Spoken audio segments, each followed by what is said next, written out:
परम सत्कार योग प्यारे साथ संगत जी, प्यार और सत्कार से कहना धन निरंकार जी। दिया है तूने नफीस तोहफा, हमें कदर दे कदर करें हम। ए खुदाया हमारी नजरों को वो नजर दे, हम तुझे समझ सके। ए मेरे मौला हमारी नजरों को वो नजर दे। हे मेरे मालिक दीन दयाल सच्चे बादशाह, आप जी की कृपा से हमें ये ब्रह्म ज्ञान मिला है, संतों का संग मिला है, हम ये निरंकार के दर्शन हुए हैं। सतगुरु सच्चे पातशाह, हम आप जी का हर पल हर श्वास में शुक्राना ही शुक्राना करते हैं। ये दातार आप जी ने बाँह पकड़कर हमें ये माया के संसार के अंधे कुएं से निकाला है और अपने चरणों में जगह दी है। संगत जी, संपूर्ण हरदेव बानी में सतगुरु बाबा हरदेव सिंह जी महाराज हमें इस शब्द द्वारा समझाते हैं, दुनिया की बातों का भगत मन पर असर न लेते हैं, कभी नहीं विश्वास को अपने काबू होने देते हैं। जिसके मन में यह ब्रह्म ज्ञान बस जाता है, फिर वो दुनिया की परवाह नहीं करते कि कोई क्या कह रहा है क्या नहीं कह रहा। तो बस एक ही धुन में इस सतगुरु निरंकार के गुण गाए चले जा रहे हैं और अपने विश्वास को कभी भी कम नहीं होने देते हैं। इसी तरह एक दासी स्टोरी भी आप जी के चरणों में शेयर करेगी कि जो अपने ऊपर भरोसा रखते हैं, जो स्वयं पर भरोसा रखते हैं, वही जीवन में सक्सेसफुल होते हैं। कहते हैं हेनरी फोर्ड ने जो कुछ भी किया अपने ही बलबूते पर किया।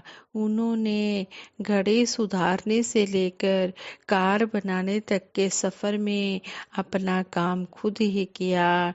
एक बार की बात है कि भारत के कुछ चुनिंदा उद्योगपति उनसे मिलने के लिए उनके बंगले में पहुंच गए।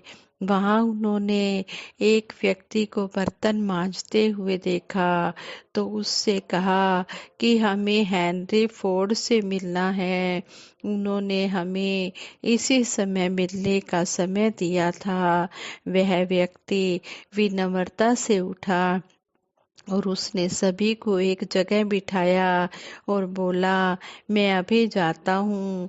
ऐसा कहकर वह अंदर चला गया। कुछ देर बाद बर्तन मांजने वाला वही व्यक्ति हाथ पैर धोकर उनके पास आकर बैठ गया और बोला तो आप हैं? वह भारतीय उद्योगपति मुझे हेनरी कहते हैं। यह सुनकर सभी उद्योगपति हैरान हो गए। भारतीय उद्योगपतियों को हैरानी में देखकर हेनरी ने कहा लगता है आपको मेरे हेनरी होने पर शक हो रहा है। उन उद्योगपति ने कहा कि हाँ यह तो होगा ही, क्योंकि अभी आपको एक नौकर का काम करते देखा और सोचा इतनी बड़ी कंपनी का मालिक बर्तन साफ कैसे कर सकता है। ऐसा करते हुए देखकर किसी को भी शक पैदा हो सकता है कि यह काम तो नौकरों का है। हेनरी ने कहा शुरुआत में मैं भी एक साधारण आदमी था और अपना काम खुद करता था। कठोर परिश्रम का ही फल है कि आज मैं फोर्ड मोटर का मालिक हूँ। मैं अपने अतीत को भूल ना जाऊँ, मैं अपने बीते समय को भूल ना जाऊँ और मुझे लोग बड़ा आदमी ना समझने लगे। इसलिए मैं अपने सभी काम खुद करता हूँ। ऐसा करने से मुझे किसी तरह की शर्मिंदगी और झिझक नहीं होती है। यह सुनकर एक भारतीय उद्योगपति खड़ा हो गया और कहने लगा, अब मैं चलना चाहूँगा, क्योंकि जिस मकसद में मैं आपके पास आया था वह 1 मिनट में पूरा हो गया है।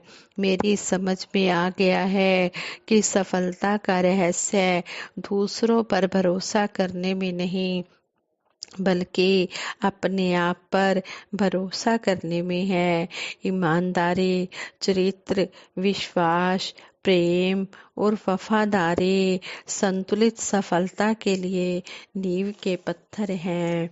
इस तरह हमें इस कहानी द्वारा समझाया गया है कि हम अपने ऊपर भरोसा रखें और अपनी औकात को कभी न भूलें और सतगुरु की दी हुई सौगात ब्रह्म ज्ञान को हमेशा याद रखें। और ये भी याद रखें कि ब्रह्म ज्ञान लेने से पहले हमारी औकात क्या थी और ब्रह्म ज्ञान लेने के बाद सतगुरु ने हमें क्या बना दिया है। हम पिछला समय भी कभी ना भूलें। अगर हमें कुछ पाना है तो अपने आप पर भरोसा करना पड़ेगा। संसार के सहारे कितने भी सच्चे, अच्छे, मजबूत हों, सभी साथ छोड़ जाते हैं। महात्मा बुद्ध जी का पावन वचन है, स्वयं दीपक बनो। दीपक हमेशा वंदनीय होता है, पूजनीय होता है, क्योंकि वह दूसरों के लिए जलता है, दूसरों से नहीं जलता। सारा जीवन भौतिक संपत्ति को कमाने में लगाते रहते हैं। ये संपत्ति, ये संपदा, ये धन दौलत किसी के साथ नहीं जाती। ये दुनियावी दौलतें यही की यही रह जाती हैं। जैसे एक कहानी याद आती है, एक बादशाह ने अपने राज्य के सबसे बड़े मूर्ख व्यक्ति का सम्मान करने की सोची। इसके लिए अनाउंसमेंट हुई। एक मूर्ख व्यक्ति की तलाश पूरी हुई। बादशाह ने अपने गले से हीरों का हार निकालकर उस मूर्ख के गले में डाल दिया और कहा, जाओ सुखी जीवन बिताओ। कुछ दिनों के बाद बादशाह असाध्य रोग से पीड़ित हो गया। राजवैद्य ने कहा, राजन, आपका जीवन पूरा हुआ लगता है। दुख की लहर फैल गई, लोग दर्शन करने आने लगे। आने वालों में वह सम्माननीय मूर्ख भी आया। उसने पूछा, मालिक, आप सलामत रहें। अच्छा, एक बात बताइए, क्या आपने जीवन की सच्चाई को जाना है? क्या आपने दीन दुखियों की सेवा की है और परमार्थ की पूंजी जमा की है? ऐसा नहीं, मैंने कुछ नहीं किया। बादशाह ने कहा कि मैंने तो कुछ भी नहीं किया, ऐसा कोई काम नहीं किया। तब उस मूर्ख ने अपने गले से हीरों का हार वापिस बादशाह के गले में डाल दिया और कहा, मुझसे बड़े मूर्ख तो आप हैं, ये हार आपके गले में शोभा देता है। इस कहानी से यही सीखने को मिलता है कि आखिर व्यक्ति का सबसे उत्तम गहना क्या है, आभूषण क्या है। इसके उत्तर में सतगुरु बाबा हरदेव सिंह जी महाराज और आदि शंकराचार्य एक मत हैं। उन्होंने कहा है कि उत्तम चरित्र ही सबसे उत्तम आभूषण है मानव का। जो सदाचारी और विनयी है, सत्य बोलता है और सेवा, संतों महापुरुषों की सेवा करता है, सत्संग करता है, सिमरन करता है, परमार्थ के काम करता है, उसमें सभी प्राणियों को वश में करने की शक्ति आ जाती है। सही जीवन यही है कि हमने अपने जीवन को परमार्थ में भी लगाना है। हमने गृहस्थ के काम भी करने हैं। हमने दुनियावी धन दौलत, हमने ये आर्थिक संपत्ति भी, धन दौलत भी इकट्ठी करनी है, लेकिन इतनी करनी है जैसे कबीर दास जी कहते हैं, साईं इतना दीजिए जामे कुटुम सुमाए, मैं भी भूखा ना रहूं, तेरा संत भी भूखा ना जाए। ये है मेरे मालिक दीनदयाल, इतनी मुझे धन दौलत देना जिसमें मेरा और मेरे परिवार का गुजारा भी हो जाए, और जो संत महात्मा आप जी का रूप मेरे दरवाजे पर आए, मैं उसका भी आदर सत्कार अच्छी तरह से कर पाऊं। हमने धन दौलत में डूब नहीं जाना, इस तरह नहीं कि हम धन दौलत को इकट्ठा करने में इस परम पिता परमात्मा को ही भूल जाएं। नहीं, हमने बैलेंस बना कर रखना है। हमने दशानवधि कीर्त कमाई भी करनी है, मेहनत से कमाई भी करनी है, अपना और अपने परिवार का पालन पोषण भी करना है, लेकिन माया को हमने संतों की सेवा में भी लगाना है। सेवा सिमरन सत्संग भी हमने अंतिम श्वासों तक करते चले जाना है। सतगुरु माता जी के चरणों में दासी यही अरदास करती है कि हे सच्चे बादशाह, जितने भी श्वास में मालिक ने बख्शे हैं, इन श्वासों की पूंजी को हम सेवा सिमरन सत्संग में अंतिम श्वासों तक लगाते जाएं। यही अरदास है, यही कामना है। सारे सुख दुनिया दे पादो साडी झोली विच, फिर भी मिलाई रखना संतां दी टोली विच। संगत जी, कामना रखनी अच्छी है, लेकिन कामना हमने किस बात की रखनी है? हमने कामना रखनी है ज़्यादा से ज़्यादा सेवा सिमरन सत्संग को इकट्ठा करने की, ना कि हमने दुनियावी दौलतों को इकट्ठा करने की इच्छाएं अपने मन में पाल लेनी हैं। इच्छाएं तो ये दुनियावी इच्छाएं तो ऐसी हैं कि एक इच्छा पूरी होती है तो दूसरी जन्म ले लेती है।